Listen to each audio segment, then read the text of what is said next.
وَلَقَدْ يَسَّرْنَا الْقُرْآنَ لِلذِّكْرِ فَهَلْ مِن مُّدَّكِرٍ۔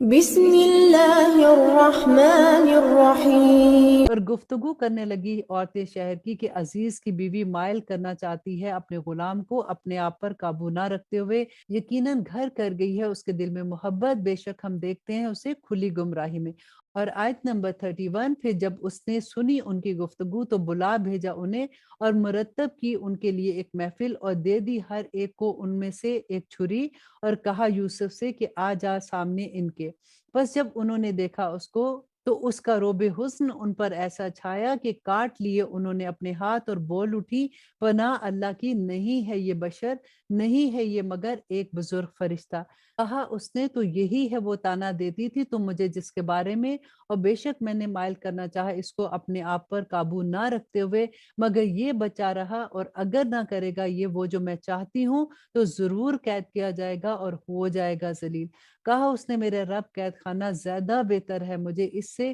یہ بلاتی ہے مجھے جس کی طرف، اور اگر نہ ہٹائے گا تو مجھ سے ان کے فریب کو تو میں مائل ہو جاؤں گا ان کی طرف اور ہو جاؤں گا میں جاہلوں میں سے۔ بس قبول کر لی دعا اس کی اس کے رب نے تو ٹال دیا اس سے ان کی چالوں کو، بے شک وہی سننے والا اور جاننے والا ہے۔ اور آیت نمبر 35، پھر رائے ٹھہری ان لوگوں کی اس کے بعد کہ جو کچھ وہ دیکھ چکے ہیں نشانیاں، کہ ضرور قید میں ڈال دیں اس کو کچھ عرصے کے لیے۔ اور داخل ہوئے اس کے ساتھ قید خانے میں دو جوان، کہا ایک نے ان دونوں میں سے کہ بے شک میں نے خواب میں دیکھا ہے کہ میں کشید کر رہا ہوں شراب، اور کہا دوسرے نے کہ بے شک میں نے خواب میں دیکھا ہے کہ میں اٹھائے ہوئے ہوں اپنے سر پر روٹیاں کھا رہی ہیں جن کو پرندے، تو بتا ہمیں اس کی تعبیر، یقیناً دیکھتے ہیں ہم تجھ کو نیکوکاروں میں سے۔ اس نے کہا نہیں آئے گا تمہارے پاس کھانا جو ملتا ہے تم کو، مگر میں بتا دوں گا تم دونوں کو اس کی تعبیر اس سے پہلے کہ آئے وہ تمہارے پاس۔ یہ ان باتوں میں سے ہیں جو سکھائی ہیں مجھے میرے رب نے، بے شک میں نے چھوڑ دیا ہے مذہب ان لوگوں کا نہیں جو ایمان لاتے اللہ پر اور وہ آخرت کے بھی منکر ہیں، اور پیروی کر لی ہے میں نے مذہب کی اپنے باپ دادا ابراہیم اور اسحاق و یعقوب کے، نہیں ہے یہ ہمارے لیے کہ ہم شریک بنائے اللہ کے ساتھ کسی ایک کو بھی، اور یہ ہے فضل اللہ کا ہم سب پر، لیکن اکثر لوگ شکر نہیں کرتے ہیں۔ اور آیت نمبر 39، اے میرے رفیقو قید خانے کے، کیا کئی متفرق رب بہتر ہیں یا اللہ جو اکیلا ہے سب پر غالب ہے۔ اب یہاں پہ دیکھیے کہ حضرت یوسف علیہ السلام انہی لوگوں کو تبلیغ کر رہے ہیں قید خانے میں، اور آیت نمبر 40 کہ نہیں تم پرستش کرتے ہو اس کے سوا مگر وہ نام ہے جو تم نے رکھ لیے ہیں، تم نے اور تمہارے باپ دادوں نے، نہیں نازل کی اللہ نے ان کے بارے میں کوئی سند، نہیں ہے حکومت مگر اللہ کی، اس نے حکم دیا ہے کہ نہ عبادت کرو سوائے اسی کے، یہی دین ہے سیدھا، لیکن اکثر لوگ نہیں جانتے۔ اے میرے رفیقو قید خانے کے، جو کہ تم دونوں میں سے ایک ہے تو پلائے گا وہ اپنے آقا کو شراب، اور جو دوسرا تو وہ سولی دیا جائے گا، پھر نوچ کھائیں گے پرندے اس کے سر کو، فیصلہ ہو چکا اس بات کا وہ جس کے بارے میں تم مجھ سے پوچھتے ہو۔ اور آیت نمبر 42، اور کہا اس نے اس سے جن کی نسبت خیال کیا تھا کہ وہ نجات پا جائے گا ان دونوں میں سے، کہ ذکر کر دینا میرا اپنے آقا سے، پھر بھلا دیا اس کو شیطان نے ذکر کرنا اپنے آقا سے، تو پڑے رہے حضرت یوسف قید خانے میں کئی برس۔ اور کہا بادشاہ نے کہ میں نے خواب میں دیکھا ہے کہ 7 گائیں ہیں موٹی تازی کھا رہی ہیں جن کو 7 دبلی گائیں، اور 7 خوشے سبز ہیں اور دوسرے 7 خشک ہیں۔ اے درباریو بتاؤ مجھے میرے خواب کے بارے میں اگر ہو تم خواب کی تعبیر کرنے والے۔ اور آیت نمبر 44، انہوں نے کہا کہ یہ پریشان خیال کے خواب ہیں اور نہیں ہیں ہم ایسے خوابوں کی تعبیر کا علم رکھنے والے۔ آیت نمبر 45، اور کہا اس شخص نے جو رہائی پا گیا تھا ان دونوں میں سے اور جسے یاد آ گیا ایک مدت کے بعد کہ میں بتاؤں گا تمہیں اس کی تعبیر، تو بھیجو مجھے قید خانے میں۔ اور قید خانے میں آ کے اس نے کہا کہ اے یوسف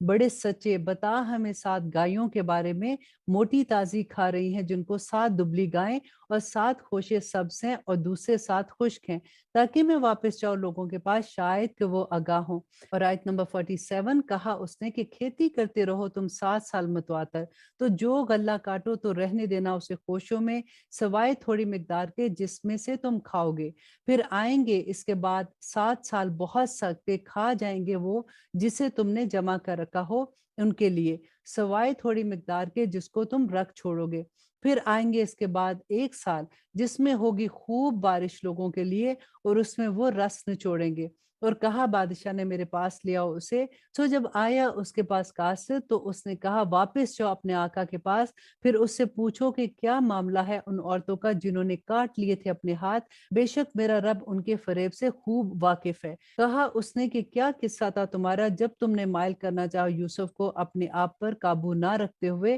وہ بولی کہ پناہ اللہ کی نہیں پائی ہم نے اس میں کوئی برائی۔ بولی عزیز کی بیوی اب ظاہر ہو گیا ہے حق، میں نے ہی مائل کرنا چاہا تھا اسے اپنے اوپر نہ قابو رکھتے ہوئے، اور بے شک وہ بالکل سچوں میں سے ہے۔ یوسف نے کہا یہ اس لیے تاکہ جان لے عزیز کہ میں نے نہیں خیانت کی اس کی پیٹھ پیچھے، اور یقیناً اللہ نہیں چال چلنے دیتا جو خیانت کرنے والے ہیں۔ یہاں پہ ہم یہ دیکھتے ہیں کہ اللہ سبحانہ تعالیٰ کس طرح سے اپنے بندوں کو، اپنے محبوب بندوں کو کبھی رسوا نہیں کرتے ہیں، اور اللہ سبحانہ تعالیٰ نے کس طرح سے حضرت یوسف علیہ السلام کو وہاں سے بچایا، اور کس طرح سے اسی شہر میں حضرت یوسف علیہ السلام کو جو عزت دی۔ اور پھر ہم یہی ڈیٹیل دیکھیں گے کہ کس طرح سے حضرت یوسف علیہ السلام کے خاندان والے جب یہاں پہ مصر میں آ کے آباد ہوئے، اس کے بعد کس طرح سے یہ غلام بنے، اور پھر کس طرح سے حضرت موسیٰ علیہ السلام ان کو نکال کر وادی طی تک لے گئے۔ اور انشاءاللہ 13 پارے میں ہم آگے دیکھیں گے کہ اللہ سبحانہ تعالیٰ ہمیں حضرت یوسف علیہ السلام کے قصے سے کیا سبق دے رہے ہیں۔ اللہ سبحانہ تعالیٰ ہمیں سمجھ عطا کرے کہ ہم اللہ سبحانہ تعالیٰ کے احکامات کو سمجھنے اور ان پہ عمل کرنے والے بن جائے۔ آمین ثم آمین۔ سبحان ربک رب العزت عما یصفون وسلام علی المرسلین والحمد للہ رب العالمین۔ السلام علیکم ورحمۃ اللہ وبرکاتہ۔